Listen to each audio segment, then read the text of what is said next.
Canadian players as well. We've seen a few kind of settle across Europe, but there's still a few that are up in the air. Ishmael Kone doesn't seem to have a future under Roberto De Zerbi in particular. Tejan Buchanan, I know there were links to Sassuolo, but he probably needs a move. Luc de Fougerolles alone maybe on the table. What are you hearing about the Canadians that are in Europe still looking to sort out their club situation?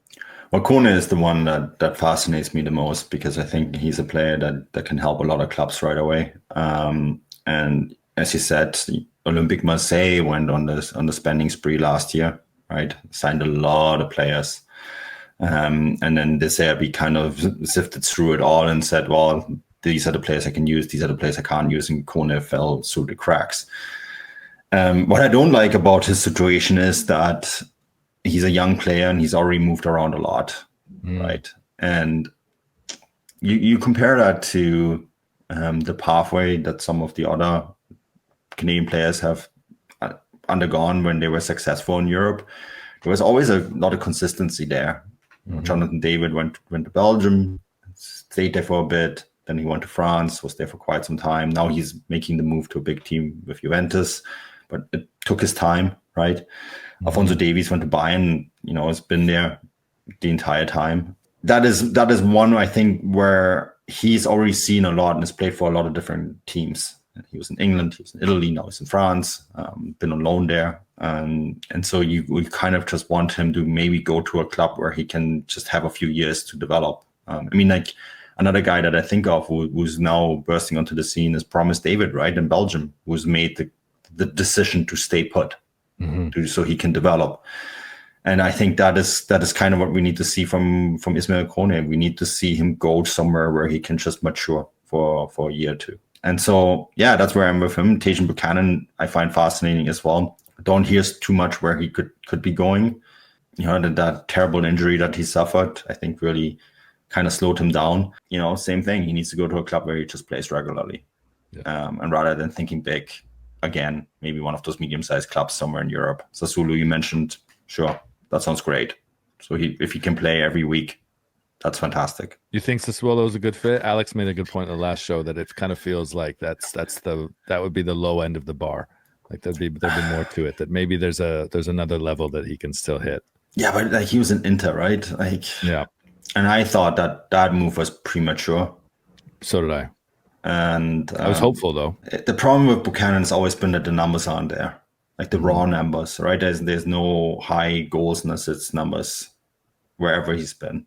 And when you have that, it's tricky to develop a lobby, especially at a big club, right? You can do a lot of things right, of course, but if you don't score double-digit goals and assists as a winger, you're going to be in a tough time. And so I think you kind of wish he maybe goes somewhere where he can produce like that, so he can show it. And then that's maybe where Sassuolo would be tough, because then you're going to a team that plays in the lower echelons of Italian football and maybe doesn't have the production there. So you can't shine, you can't bolster your stats. That's maybe the one thing that I would be worried about. But he needs consistency in this game.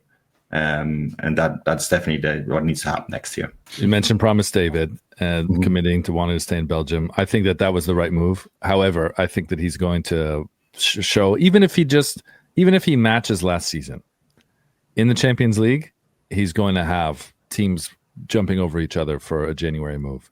And to 100%. Me, Aston Villa or Newcastle, like teams that maybe are in Europe but want to be in the Champions League come next season, or depending on how good of a start they have to the year, Leeds will come in for him hard. Brighton. I could see Brighton doing it. The reason I say Leeds, though, and I've said this before, is like, I know that Jesse Marsh didn't necessarily leave on the best terms and not everybody there loves him, but some people do love him. And I think that we're going to see this effect, this like Marsh friend circle effect that benefits Canadian players. And of the English teams that might be interested, I could see Leeds being competitive for someone like that. If Leeds is still competitive, then that's it's very dependent on that. If Leeds is still, you're not sold on the Tom McGill friendship circle at Brighton. Come on, I'm not sold on that circle, my man. No, that's one that I actually very much forget about. Well, Brighton own the club that Promise plays for. So that would be the obvious English gateway. Yeah, Dennis there you go. Undav pathway.